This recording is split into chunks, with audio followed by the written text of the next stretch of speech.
Hello and welcome to Folklore of the Universe, the podcast which will take you on a voyage of discovery. I'm your host, Kyle.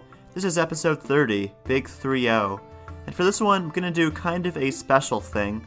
Not really a special thing, but more of a new thing, which we haven't really done before, and it's been kind of lacking throughout the show so far, but we're adding it in now, so better late than never, right? And what I'm going to be doing, this new thing, is I'm going to be looking at, in this episode, a different subsection of folklore, which we haven't looked at before. A lot of the stuff we've looked at have been folklore from places where they've been inhabited by the same culture for a very long time. Like Irish folklore, those stories go back a long ways, or Chinese folklore, or Japanese, or a lot of the ones we've looked at, they're the traditional cultures of that area, so the stories go back for a very long time, or at least passed around through trade routes. But there's a lot of folk tales that have sprung up in the New World during colonial times.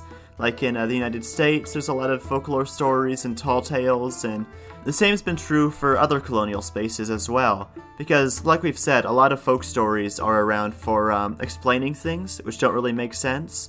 And when a lot of colonists moved to new areas, they encountered new creatures and new environments which they didn't really understand, so they came up with folk stories and folk monsters to explain them. Also, you have this huge mixing of cultural ideas, because you have the colonists, and then you have the indigenous peoples, and a lot of times in these colonies they brought over slaves from Africa who brought their own native culture with them. So a lot of different cultures blended together in these colonial areas to create these new stories. So this episode is going to be dedicated to those. What we're going to be doing in this episode then is we're going to have a story from the United States, from New England, we're going to have a French-Canadian one, and we're going to have a Mexican folk story. And then for our Monster of the Week, it's going to be a Brazilian one. So we capture the four major colonizing forces in the Americas. Spanish, Portuguese, French, and British.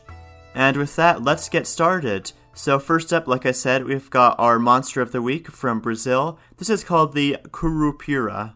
The name Curupira comes from the Tupi language, the Tupi being one of the indigenous people of what is now Brazil, and that word was Curupir, which meant covered in blisters. The Curupira is depicted as being a hominid. It walks on two legs, looks pretty much like a person, but is covered in this bright red or orange hair, sort of an orangutan vibe going on. And also, its feet are facing around backwards, so it leaves all its tracks backwards, which is a way of confusing people trying to follow it, so it throws hunters and trackers off the trail. And if that doesn't do enough to confuse people, it can also create little illusions or do this high-pitched whistle, which will scare people or drive them insane. Overall, this all sounds pretty intense. It sounds like a pretty hostile figure, but what it does is it only attacks people who, hunters or poachers who take too much from the forest, or hunters or poachers who hunt animals who are taking care of their young. So it's sort of a forest guardian who looks after the animal population and makes sure people are respecting that and not being too greedy. Overall, then, I really like this. I'm a big fan of the whole protect the forest vibe, the whole tree beard energy. Because you should protect the forest, and if animals or spirits want to do that, then good for them. They're just protecting their home from people, because people can be kind of shitheads sometimes. It's a true fact.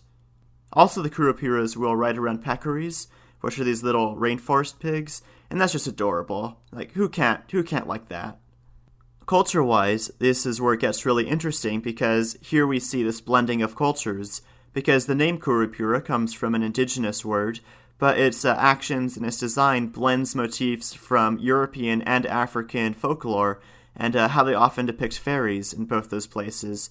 So you can see these multiple cultures flowing together to create the Curupira, to something that can only really arise in its complete form from this cultural mixing ground, which is quite cool. Of course, it'd be a lot more cool if this cultural mixing ground wasn't based on conquest and oppression and slavery, because that is the sad thing about these new colonial cultures, is that there were pretty shitty places from everything that was happening and being done by the colonizers, but you can't change history, only learn from it, so that's where we are now. On that cheery note, let's move on to our stories now. Our first story is from the United States, specifically from New England, ultra specifically from New York. This story is called The 50-Cent Piece. There is a story told in Troy and Albany about a couple returning home from a trip to New England. They were driving home in a carriage and were somewhere near Spiegeltown. When the light failed, they knew they would have to seek shelter for the night. The husband spied a light through the trees and turned their horse into a small lane leading up a hill. A pleasant little house stood at the crest, and an old man and his wife met the couple at the door. They were in night clothes, were obviously about to turn in, but they welcomed the travelers and offered them a room. The old woman bustled about, making tea and offering freshly baked cakes. Then the travelers were shown to their room. The husband wanted to pay the old couple for their lodgings, but the old lady shook her head, and the old man refused any payment for such a small service to their fellow New Yorkers. The travelers awoke early and tiptoed out of the room, leaving a shiny 50-cent coin in the center of the kitchen table where the old couple could not miss it. The husband hitched up the horse, then went a few miles before they broke their fast at a little restaurant in Spiegeltown. The husband mentioned the nice old couple to the owner of the restaurant. The man turned pale. "Where did you say that house was?" he asked. The husband described the location in detail. "You must be mistaken," said the restaurant owner. "That house was destroyed 3 years ago by a fire that killed the Brown family." "I don't believe it," the husband said flatly. "Mr. and Mrs. Brown were alive and well last night." After debating for a few more minutes, the couple and the restaurant owner drove the carriage back out of town towards the old Brown place. They turned into the lane, which was overgrown with weeds, and climbed the hill to the crest. There, they found a burned-out shell of a house that had obviously not sheltered anyone for a long time. "I must have missed the track," said the husband.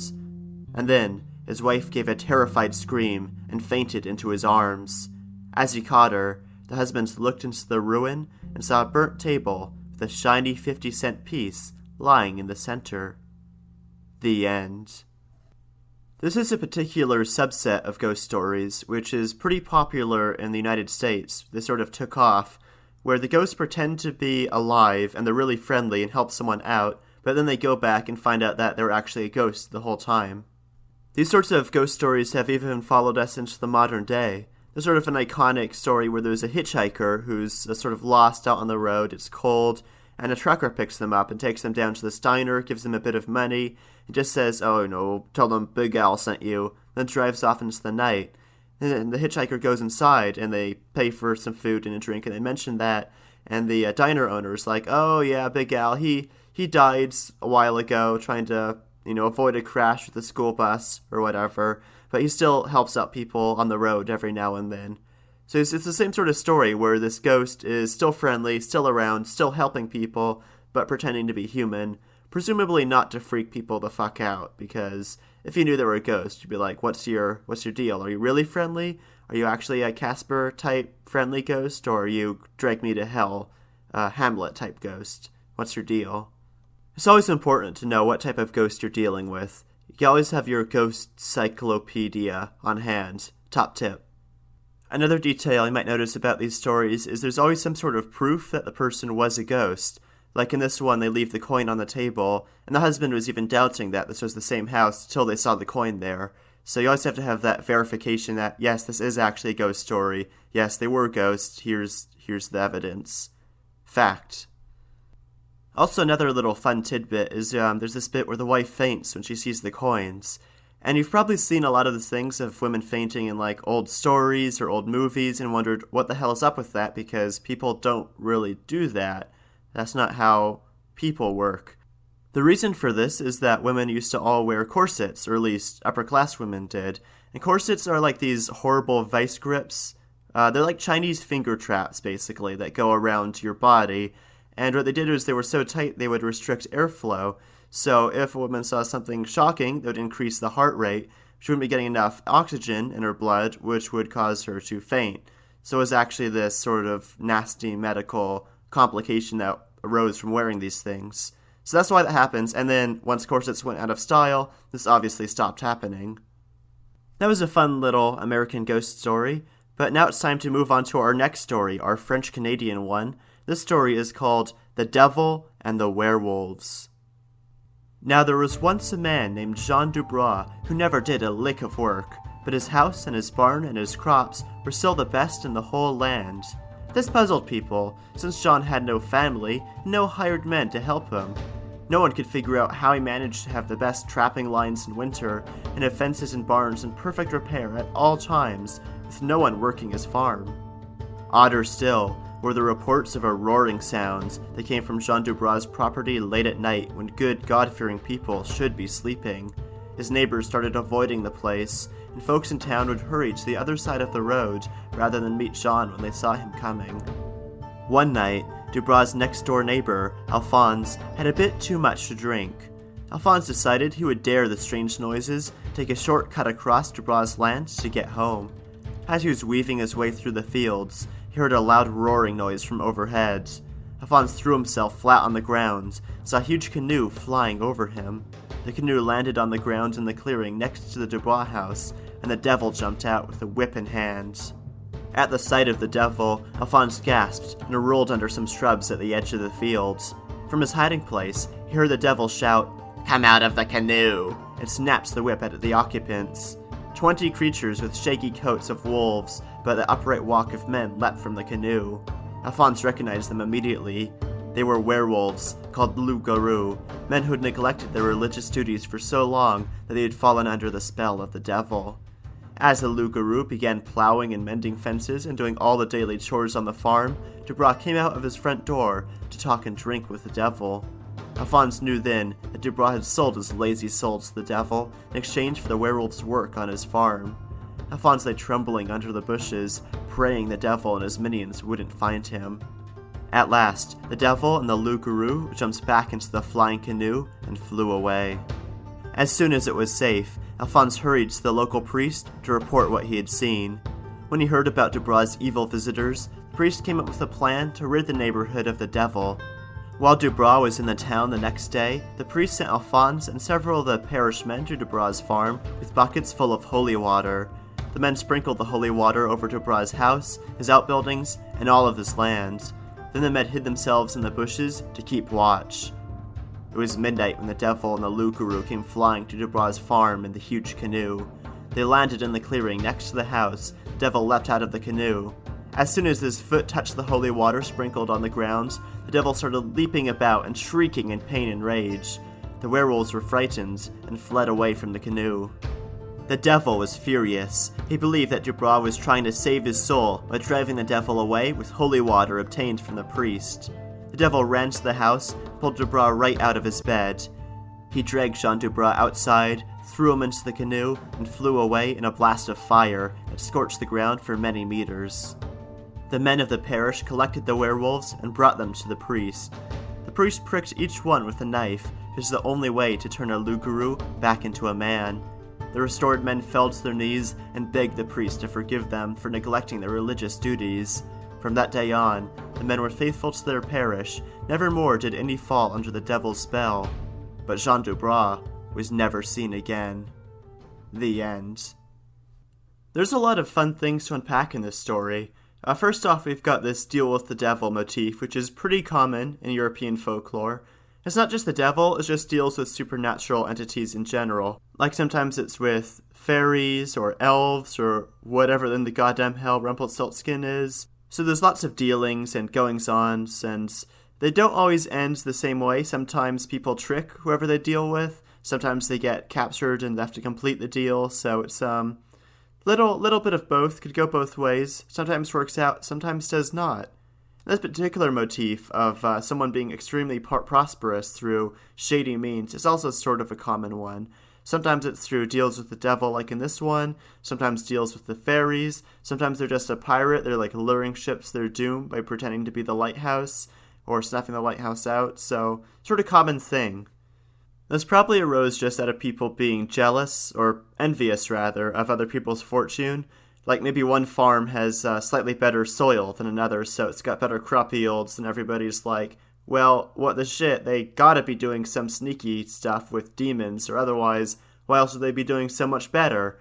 So then people got all up in arms about that, and then these stories naturally arose out of that sort of envy. Because it is envy. Jealousy is when you're worried someone's going to take your shit. Envy is when you want someone else's shit. Fun fact. We also have this fun little tidbit about the devil riding around in a flying canoe, which has really interesting origins. It comes from two places. First is from this old French legend about this man who loved to hunt so much he skipped his church service, so he was punished to forever fly about the skies on this eternal hunt. sort of like a wild hunt type thing, but slightly different. And that got mixed up with indigenous stories in French Canada about a flying canoe. So these got mixed together, and then canoes in general become associated with French Canadian culture because they were really handy up there. And all this got mixed together to the devil flying about in a flying canoe, which actually shows up in a couple of French Canadian folk stories. Which is pretty cool, because a flying canoe is one hell of a ride. No pun intended, it was a little intended. Then finally, we've also got the werewolves in this story, who in this one they're portrayed as people who haven't been diligent enough in their church-going and got turned into these monsters, but werewolves have really complex origins in European folklore, and sort of a wide range of interpretations for what they are exactly and how they operate. One really base root is from European fear of wolves in general, because like we've discussed before, wolves are really common bad guys in European folktales, and because they would attack livestock, occasionally attack people, so people really did not like them. So it would make sense that you'd get these stories arising of wolf men or wolf monsters to make the wolves extra scary, as if they weren't enough already. The modern idea of werewolves, though, of people turning into wolves, didn't really take off until the 14th century, though, so it is more recent. A lot of inspiration from these werewolves seems to come from Germanic pagan traditions, from the Vikings especially, because some Viking warriors would dress in wolf pelts when they went into battle, and would fight with such savagery and ferocity, the whole berserker aspect, that people thought that they were transforming themselves into wolves. And they themselves, too, probably thought that they were driving strength from the wolf and embodying the wolf spirit. So you get this idea of men turning themselves into wolves to go into battle, and gradually that sort of caught on to start explaining wolf attacks or people acting oddly, and it just picks up and spread in the popular imagination of the time. And it got to the point where there were actually witch trials to find werewolves, or sometimes finding werewolves was a part of regular witch trials, so people did believe this, and they did try and seek these entities out and kill them. Of course, it's just regular people they were killing, but that's how it goes, I guess. As for becoming a werewolf, the whole being bitten by an existing one didn't come about till later. Originally, people thought that putting on a wolf skin would turn you into one, so pretty simple, or some magic rituals would do it, or drinking water out of an animal footprint or out of a tainted spring that's got some magic power in it, that would turn you into a wolf. Or then, like in this story, there's just making a deal with the devil or being cursed by the devil to turn into a werewolf. So these were the sort of common ways, and we can see in this story that this culture leans more towards the making deals with the devil or falling under the devil's power in some way. Then we've got the name Loup-garou, which if you've been to Louisiana or from that area, you might be familiar with the Rougarou, which is this folk belief there, because Louisiana's got a Cajun population who are from French colonists, and there's this idea of the Rougarou, which is this werewolf monster which lives out in the bayou. So it's cool how they sort of popped up in different places, but were brought by the French still in both cases, but sort of went different ways too, because the Rougarou is more associated with witchcraft than with... witchcraft is also associated with the devil, but it's less of a person under this horrible curse and more of just this monster. Overall, quite a lot of cool little things in that story to unpack. A shit ton about werewolves. My god, I hope I never have to talk about werewolves again. If they ever come up in the future, I'm just going to refer back to this episode because I don't want to do this every time. But now it's time to move on to our last story of the episode. This one, like I said before, is a Mexican folk story. This is called The Bells. There once was an evil priest who did not fear God or man. His duties for the church included counting the offerings and ringing the bells to summon people to Mass. But his heart was filled with greed, and he began to take advantage of the good people of his parish. The priest stole money out of the offerings to keep for himself, and when he had filled a chest full of gold, he killed a man and buried him with the chest so the murdered man's ghost would guard it. Anyone who tried to dig for the treasure would be devoured by the skeleton of the murdered man. The evil priest planned to return to Spain with his ill-gotten treasure, but he fell ill with a fever a week before his ship was scheduled to leave. On his deathbed, the priest repented of his crime. He swore to his confessor that his soul would not rest until he had returned the gold to God. The priest died before he could reveal the place where the treasure was buried. As he gasped out his last breath, he said, "Follow the bells. They will lead you to the treasure." The padre who attended the dying priest did not heed his words, but the sweeper who was working in the hallway at the time of the evil priest's death was struck by the notion of buried treasure. He was very poor and wanted a better life for himself and his family, so the sweeper determined to take the treasure for himself. Each night for a week, he took a shovel and dug in the monastery gardens, searching for the priest's treasure. He found nothing. One night, the sweeper was awakened from his dreams by the sound of the parish bells ringing out loudly in the darkness. He leapt to his feet, fearing some emergency, and then realized that his wife and children had not stirred in their beds. Remembering the evil priest's last words, the sweeper felt sure that the mysterious ringing of the bells was for his ears alone to lead him to the treasure. Taking his shovel, the sweeper followed the sound of the church bells up and up into the hills. He was gasping for breath when he reached the source of the sound. He was on a wide ledge overlooking the valley. 2 trees guarded the spot, and it was beside these trees that the glowing, ghostly church bells hovered. Taking his shovel, the poor sweeper dug a deep hole among the roots of the trees. After several moments, his shovel hit something hard. Eagerly, he swept the dirt away from the object and found a small chest. He hauled it out of the ditch with trembling hands, placed it on a rock, and broke the lock with the edge of his shovel. When he opened it, piles of yellow gold met his dazzled eyes. He gathered up a handful of coins, reveling in the weight of so much money. The coins were cool to his touch. He felt the smoothness of the metal as he rubbed the coins between his fingers. And that was when he heard the moaning. Looking up, the sweeper saw the skeleton of the murdered man whom the evil priest had buried with the treasure. It was rising out of the pit under the trees, eye sockets glowing with blue flames. "Mine," the skeleton intoned, stretching its bony arms towards the sweeper. "Mine." The sweeper screamed in terror and leapt away from the box of treasure, dropping the coins that he held in his hands. He ran down the hill as fast as he could go, the skeleton in hot pursuit. Behind him, the bells began to ring again as he fled for his life from the ledge. The sweeper kept running long after the sounds of pursuit ceased, did not stop until he reached his home. It was only then that he realized he had left his shovel back with the buried treasure on top of the hill. It was an expensive shovel, and he could not afford to lose it. Waiting until daylight, the sweeper went reluctantly back up into the hills to retrieve it. When he reached the ledge, there was no sign of the skeleton, the chest of money, or the hole he had dug the night before.